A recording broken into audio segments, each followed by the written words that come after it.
Temos 4 pilares que são fundamentais na nossa visão.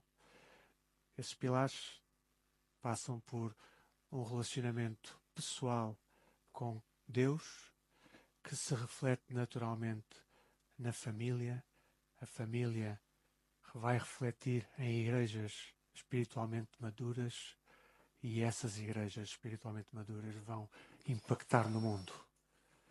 E hoje nós queremos começar por falar destes 4 pilares um pouquinho mais detalhadamente e, como é óbvio, vamos começar pelo mais importante: viver no alvo, em amor e serviço a Cristo.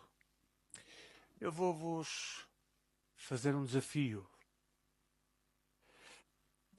Quem é mais preciosista, quem é mais detalhista, vai olhar e vai dizer: esta imagem é de inteligência artificial, isto não tem aqui umas falhas na imagem. Foi a inteligência artificial que fez esta imagem, eu pedi, mas a ideia aqui é que nós olhemos para imaginemos, ok, que isto é um momento de partida para uma corrida. Todos nós já vimos esses momentos em que os atletas estão em posição e que estão à espera que o tiro seja dado para eles poderem correr. Aqui estão estes atletas. Músculos estão tensos, a respiração é curta, é controlada, o olhar está fixo no horizonte. Estes atletas treinaram incansavelmente, disciplinaram os seus corpos e controlaram cada caloria da sua alimentação. Porquê? Por causa de uma coroa, por causa de uma medalha, que no final das contas é passageira. E com o tempo ela vai perder interesse ou até vai perder-se. Agora olhem para a vossa própria vida. Muitos de nós temos corrido a vida cristã como se estivéssemos apenas a participar para receber uma medalha de participação. Gastamos energias, corremos quilómetros de rotina religiosa e o problema não é a falta de esforço. O problema é que nós corremos sem rumo, ora vejam lá. De repente, ninguém percebeu o que é que estava ali a fazer. Um sentou-se, foi comer pipocas, o outro foi para não sei onde. E é um pouquinho isso que acontece com a nossa vida. Sem um alvo claro, todo o nosso suor, toda a nossa disciplina, é em vão. Se nós queremos parar de apenas participar e de começar a correr para vencer, nós precisamos de definir o nosso alvo corretamente. Então imagina que a tua vida é um alvo de tiro. Onde é que estaria o centro? Onde é que estarias a mirar, a apontar? Imagina este alvo. Onde é que tu estarias a apontar? Estarias a apontar para aqui? Ou estarias a apontar para aqui? Hoje nós vamos descobrir que a nossa corrida, ela só ganha sentido quando nós fixamos o olhar na meta. Quando nós paramos de olhar para os lados e quando nós miramos no centro, Jesus Cristo. Ele é o alvo principal e é o fundamento de toda a nossa existência. Viver em amor e serviço a Cristo. Com a chegada de um novo ano, é muito normal nós pensarmos em resoluções, em metas, em mudanças. É como se estivéssemos na tal linha de partida de uma nova corrida. O apóstolo Paulo, escrevendo à igreja em Corinto, ele usa exatamente esta analogia da corrida. Lá na passagem em 1 Coríntios, no capítulo 9, versículos 24 a 27, que nós temos aqui projetados, acompanhem a leitura, por favor. Não sabeis vós que os que correm no estádio, todos na verdade correm, mas um só leva o prémio? Correi de tal maneira que o alcanceis. Todo atleta em tudo se domina, aqueles para alcançar uma coroa corruptível. Nós, porém, a incorruptível. Assim corro também eu, não sem meta.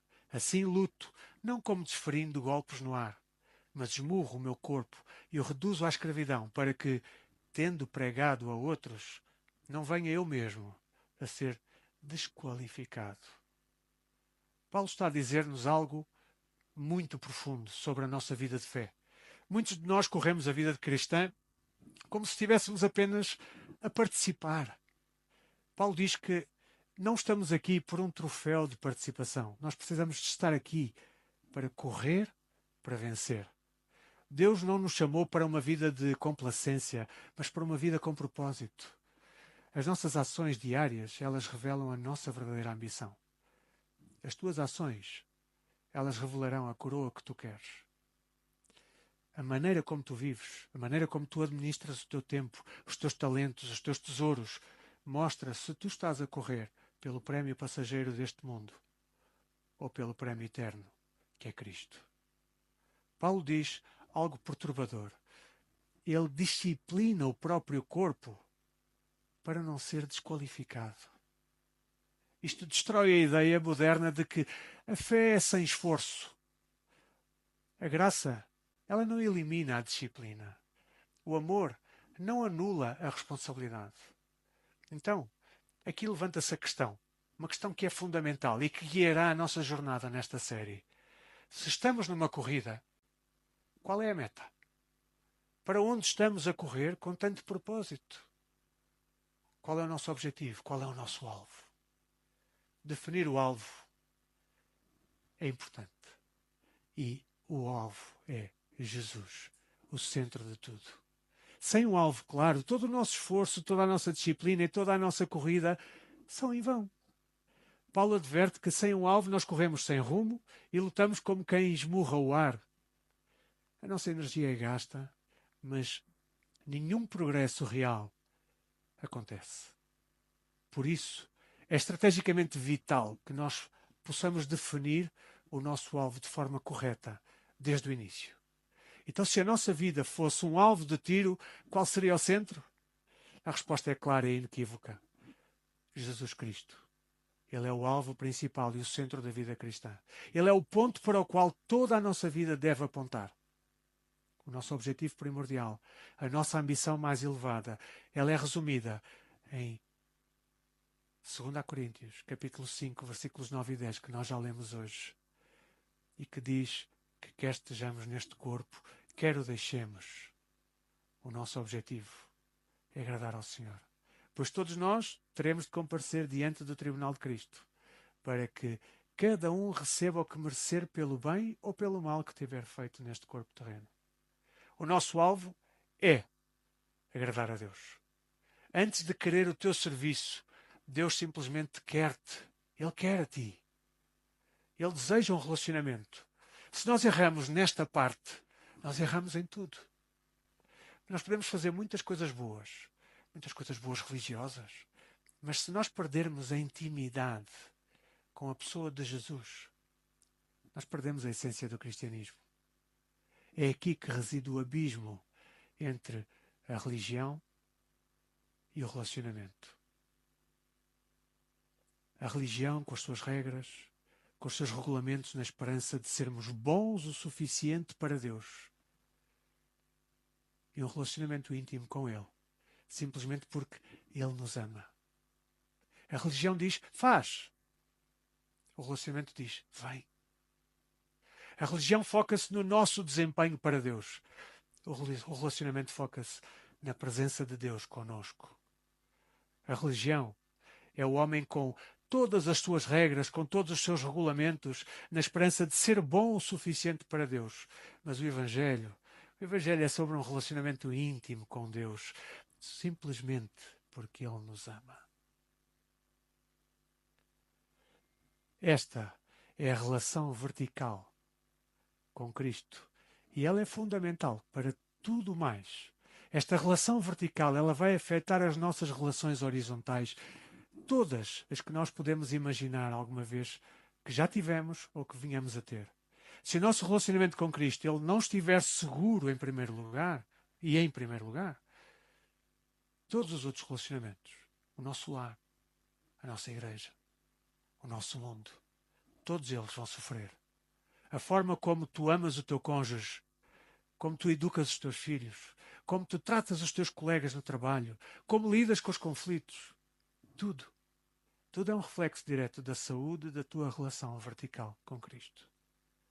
Quando essa ligação ela está forte, quando estás a beber da sua fonte, tens amor, tens paciência, tens sabedoria, tens graça para derramar sobre os outros. Quando esta ligação está fraca, nós operamos a partir de um eu que está esgotado. E as nossas relações horizontais, elas tornam-se um campo de batalha. Mas quando a nossa relação com Cristo, com Deus, está correta, quando Ele é verdadeiramente o nosso centro, Ele é a fonte de vida, e Ele deseja que nós retiremos e bebamos dessa água que Ele jorra diretamente. O crescimento espiritual não vem de nós nos esforçarmos mais por Deus, mas de nós permanecermos nele.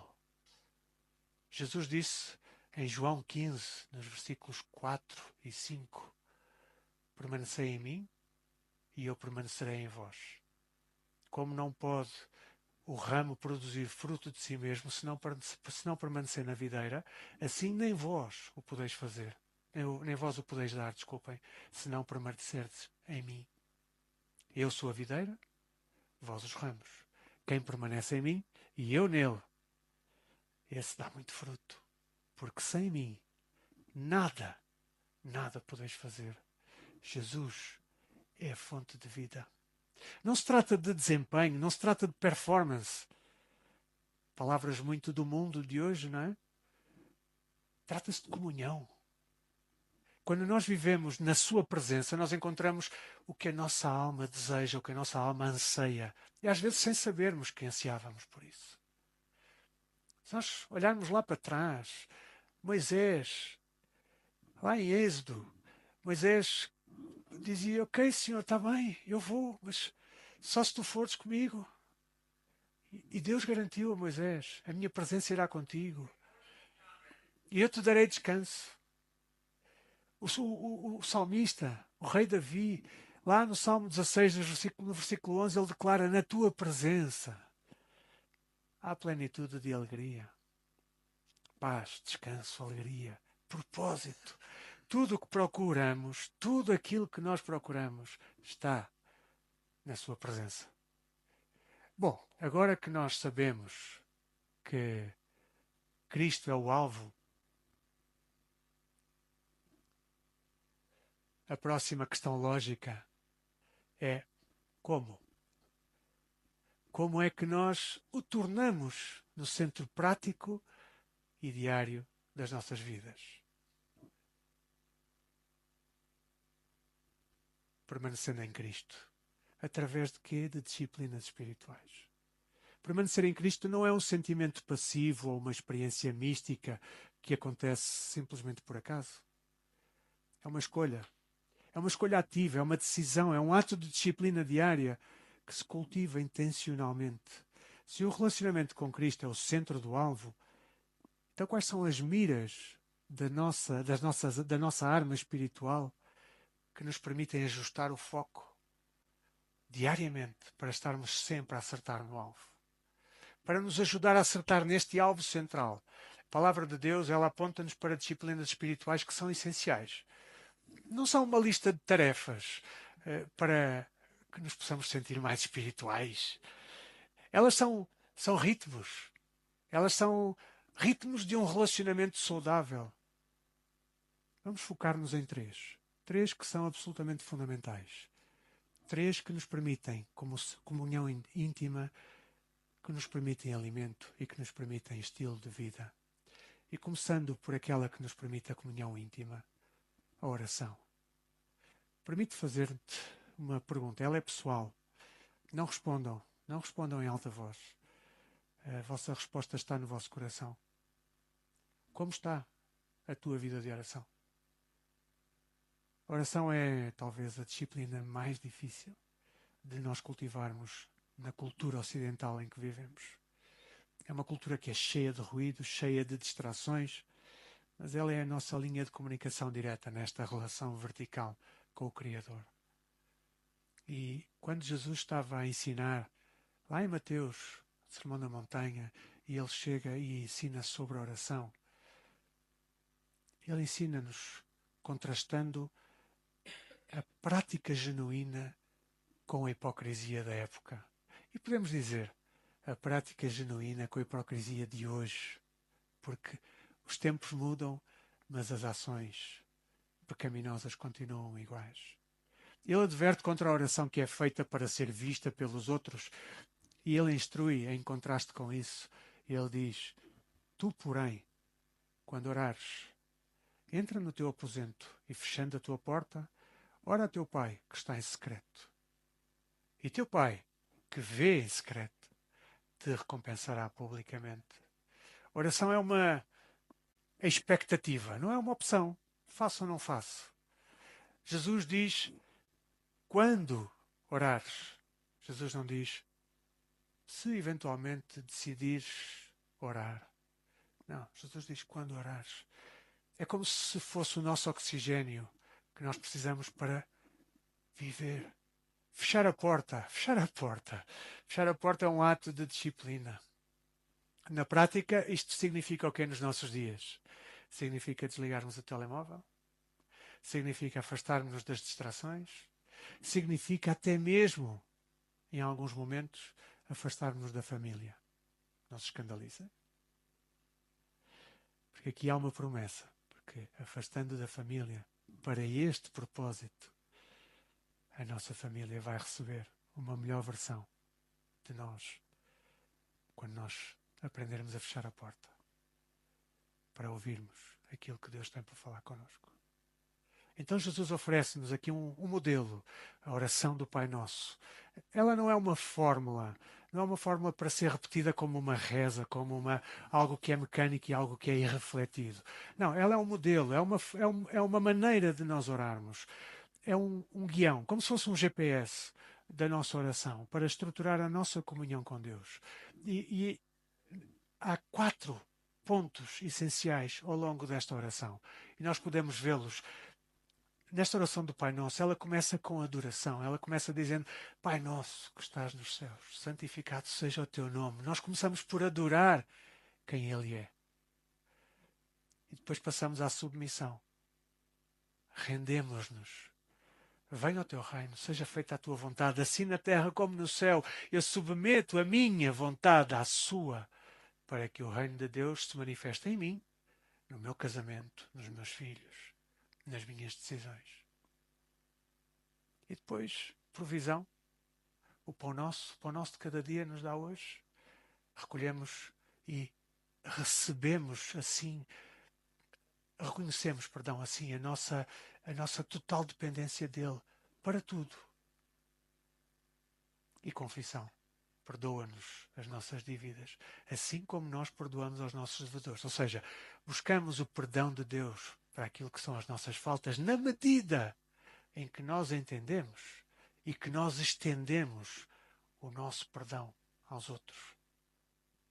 Isto vai permitir que os nossos corações se mantenham limpos e que estejam limpos perante Deus e perante os homens. E depois ela termina com proteção. E não nos induzas à tentação, não nos deixes cair em tentação, mas livra-nos do mal. Pedimos, assim, a sua força e a sua proteção. É crucial lembrar de que Jesus diz, o vosso Pai sabe do que precisam antes mesmo de lhe o pedirem. Então a oração não é sobre nós informarmos um Deus que estava distraído ou que está desinformado. É sobre nós cultivarmos um relacionamento de dependência, de confiança, uma intimidade com o nosso Pai Celestial. E no meio de tudo isto, nós somos convidados a fazer aquilo que, lá no Salmo 46, somos ordenados. Aquietai-vos e sabei que eu sou Deus. Ou seja, para, abranda, ouve. Então, comunhão íntima, a oração, a disciplina da palavra que nos dá o alimento. Assim como o nosso corpo ele precisa do pão, que nós acabamos de ver também que faz parte da oração modelo de Jesus Cristo. Nós precisamos do pão do dia a dia, o nosso corpo precisa de pão para sobreviver, a nossa alma precisa da palavra de Deus para o sustento espiritual. Quando tentado por Satanás, Jesus respondeu com uma verdade fundamental. Está lá em Mateus capítulo 4, versículo 4. Está escrito, Nem só de pão viverá o homem, mas de toda a palavra que sai da boca de Deus. Então, a Escritura não é apenas um livro de histórias antigas, como muitos pensam e muitos querem até fazer passar. A Bíblia é o alimento que vai nutrir a nossa fé e que nos equipa para vivermos a vida. Entre os muitos propósitos e poderes que a Bíblia tem, que a palavra tem, são os seguintes. Ela é viva e eficaz. Hebreus 4,12 descreve a palavra como viva e eficaz e mais penetrante do que uma espada com alguma de 2 gumes. Ela é apta para discernir os pensamentos e para discernir as intenções dos nossos corações. Ela é útil e proveitosa. Afirma lá em 2 Timóteo, o apóstolo Paulo, quando escreve a Timóteo, 2 Timóteo, no capítulo 3, versículos 16 e 17, ele afirma que toda a Escritura é divinamente inspirada. E ela é proveitosa para ensinar, para redarguir, para corrigir, para instruir em justiça, para que o homem de Deus seja perfeito e perfeitamente instruído para toda a boa obra. E ela é libertadora. Jesus, lá em João, capítulo 8, ele diz: se vós permanecerdes na minha palavra, vocês conhecerão a verdade. E esta verdade vos libertará. E ela é guia e luz. Ela serve de orientação. Salmo 119 declara que lâmpada para os meus pés é a tua palavra e luz para o meu caminho. Então, se nós estamos a correr uma corrida, nós precisamos de luz para não tropeçarmos e de uma lâmpada para vermos o próximo passo. A palavra de Deus ilumina e ilumina o nosso caminho para não corrermos sem rumo. É por isso que nós devemos reforçar esta verdade. Nenhum sermão, nenhum livro, nem algum podcast pode substituir o tempo pessoal com Deus na sua palavra, guiado pelo seu Espírito, guiado pelo Espírito Santo. Então, comunhão íntima através da oração, alimento através da palavra e a nossa resposta como um estilo de vida que é a adoração. Quando nós falamos de adoração, tendencialmente caímos na ideia da música, não é? Embora o canto, e na parte que me toca na área da música, o canto é de facto uma bela expressão de adoração. Mas o conceito bíblico ele é muito mais abrangente. Se nós olharmos para Romanos 12, nos versículos 1 e 2, o apóstolo Paulo, ele diz-nos: rogo-vos, pois, irmãos, pelas misericórdias de Deus, que canteis as melhores canções que vocês encontrarem. É isso que está lá escrito, não é? Não é? Enganei-me na versão, então. Não, a versão certa é esta. Rogo-vos que apresenteis os vossos corpos, o vosso corpo, por sacrifício vivo, santo e agradável a Deus, que é o vosso culto racional. Não é uma coisa só de sensação, de coisa de pela pele. Não, é intelecto. É pensar. E não vos conformeis com este século. Transformai-vos antes pela renovação da vossa mente, para que experimenteis qual seja a boa, agradável e perfeita vontade de Deus. A verdadeira adoração é um estilo de vida. Ela é a entrega diária de todo o nosso ser a Deus. Lá naquela passagem que muito facilmente todos também pensamos, quando pensamos neste tema da adoração, o encontro da samaritana com Jesus no poço, lá João capítulo 4, nos versículos 23 e 24, Jesus diz que os verdadeiros adoradores adorarão o Pai em espírito e em verdade. Ou seja, com sinceridade de coração e em alinhamento com a verdade bíblica. Isto pressupõe intimidade, pressupõe maturidade. Mas a beleza da adoração bíblica é que ela não depende das nossas circunstâncias. Ela é a resposta de todo o nosso ser a quem Deus é ao que Ele fez, ao que Ele faz e àquilo que Ele fará. Vamos só usar aqui 2 exemplos de contraste. Pensando nesta questão das circunstâncias, nós somos facilmente levados a ficar ou muito eufóricos ou muito tristes, dependendo das circunstâncias da nossa vida. E elas vão acontecer. A vida é feita destas circunstâncias. Agora, vamos olhar para 2 exemplos bíblicos. Vamos olhar para Maria. Maria, que é surpreendida pelo anjo e recebe a informação que ela, dentro dela, vai gerar o Salvador. O que é que ela faz? Ela, ela explode em adoração a Deus. Ela diz: a minha alma engrandece ao Senhor e o meu espírito se alegra em Deus, o meu Salvador. A sua adoração foi uma resposta que transbordou de alegria, de gratidão, embora ela acredite que ela não tinha entendido muito bem logo ao início o que é que estava a acontecer e como é que aquilo ia ser possível. Mas ela acreditava, ela acreditava neste Deus. Agora vamos contrastar isso com Jó. Jó, que num único dia, eu não consigo colocar-me neste. Não consigo ter a empatia suficiente para me colocar no papel de Jó, para calçar os sapatos de Jó. Ele, num único dia, ele perde os seus filhos, perde todos os seus bens e, como se isso não fosse suficiente, ainda perde a sua saúde. Não podia ser pior a sua circunstância. Qual foi a sua resposta? Lá em Jó, capítulo 1, versículo 20 e 21, nós lemos: então Jó se levantou, rasgou o seu manto, rapou a sua cabeça e se lançou em terra e chorou. É isso que diz? Não. Diz, e adorou. E disse, nu saí do ventre de minha mãe, e nu tornarei para lá. O Senhor o deu, o Senhor o tomou. Bendito seja o nome do Senhor. Meu Deus, tanto na bênção avassaladora como na perda inimaginável, a resposta de um coração que está centrado em Deus é a adoração. É um estilo de vida que declara a soberania, declara a bondade de Deus, independentemente daquilo que nós vemos ou daquilo que nós sentimos. Então, ok.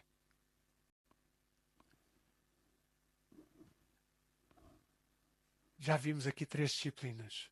Vamos ver a aplicação prática disto? Porque, amados, a transformação ela não acontece apenas ao ouvirmos a palavra. Ela acontece quando nós nos tornamos praticantes da palavra. A nossa vida espiritual ela é construída nas pequenas decisões diárias que nós fazemos. E acredito que alguns estejam a pensar, se não todos, ok, tá. A minha vida é uma loucura. Tu não sabes. Eu não tenho tempo para nada. Como é que eu vou ter tempo para orar, ler a palavra e adorar? O desafio para esta semana que vos queremos lançar, ele é simples, mas ele pode ser transformador. Nós não pedimos 2 horas. Parece que estou a falar com os alunos que chegam no início para ter aulas de piano e que nós dizemos que é necessário fazer o estudo diário do instrumento. Não pedimos 2 horas. Chegam 20 minutos, chegam 30 minutos. Para criar o hábito. Não estou a pedir 20 minutos, não estou a pedir 30 minutos. Vou-vos falar de 10 minutos. 10 minutos por dia. Qualquer um de nós consegue encontrar esses 10 minutos por dia. Imagina como seriam esses 10 minutos. Começa por encontrar um lugar sossegado. Vai para o teu quarto, vai para o carro, ou para qualquer outro lugar onde possas fechar a porta às distrações. Ora, 3 a 4 minutos. Usa a oração do Pai Nosso como um guia para adorares a Deus, para submeteres o teu dia, para apresentares as tuas necessidades, para confessares, pedindo perdão e para pedires proteção também. É o modelo da oração do Pai Nosso. Lê a palavra, 3 a 4 minutos. Lê um salmo. Lê alguns versículos do Evangelho de João. Ou segue um plano de leitura da Bíblia, seria mais funcional até. Medita no texto. Pergunta a Deus, Deus, como estás a querer dizer através deste texto hoje? Adora. 3 a 4 minutos. Ouve uma canção de adoração, focando intencionalmente o teu coração e a tua mente em Deus, agradecendo-lhe por aquilo que Ele é, por quem Ele é. O objetivo não é adoração, não é adoração. O objetivo é adoração. Perceberam? É que eu agora ouvi-me a mim mesmo e disse: ficou aqui um bocado esquisito. O objetivo não é questão de tempo que nós demoramos neste processo. É a consistência. É o criar de uma rotina, o criar de um hábito. Lembra-te, se esta frase para mim é deliciosa. Se tu queres saber sobre o teu futuro, olha as tuas decisões do presente. Olha para aquilo que tu estás a decidir hoje e vais conseguir saber o que é que o teu futuro te reserva. Os hábitos que tu constróis hoje, eles vão determinar quem serás amanhã. E aqui está a promessa. O que acontece é que, uma vez que se começa o processo, és atraído para ele e queres mais. E se calhar aqueles 3 minutos que somados nas 3 partes dá 9 minutos, passam a ser 4 minutos que somados nas 3 partes dá 12 e daí vai aumentando porque a necessidade vai sendo maior. Não vais ter de o fazer. Vais chegar ao ponto em que vais querer fazer. A disciplina, ela transforma-se em desejo. O dever transforma-se em deleite, em prazer. Ao darmos estes pequenos passos diários para acertarmos o alvo principal, assumindo viver no alvo como um estilo de vida, nós preparamos para acertar em todos os outros alvos que Deus tem para nós. O fundamento para tudo o que se segue é nós vivermos em amor e serviço a Cristo. A mensagem de hoje é esta: viver em amor e serviço a Cristo não é apenas o primeiro alvo. Ele é o alvo fundamental que dá sentido, que dá propósito e que dá poder para todos os outros aspectos da nossa vida. Nós não podemos amar e servir eficazmente o nosso lar, a nossa igreja, o nosso mundo, se nós não estivermos, em primeiro lugar, a retirar vida desta relação vertical com Cristo. Este é apenas o começo da nossa jornada a viver no alvo. O que hoje estabelecemos é o alicerce para tudo o que se segue. Nas próximas semanas nós vamos descobrir como esta relação vertical, que é transformadora, como é que ela nos capacita a vivermos em amor e serviço no lar, como ela nos ensina a vivermos em amor e serviço à igreja e como ela nos impulsiona para sairmos das 4 paredes, para vivermos em amor e serviço ao mundo. Tudo começa aqui com este pequeno anel no alvo, o centro. Esta semana, não corras apenas para participar. Corre para o alvo, sabendo que a linha de chegada da comunhão com Ele é a linha de partida para uma vida de verdadeiro impacto. Compromete-te com esta disciplina que vimos diária de 10 minutos para viver no alvo, que é Jesus Cristo. Não corras sem rumo, corre para vencer, corre para Ele.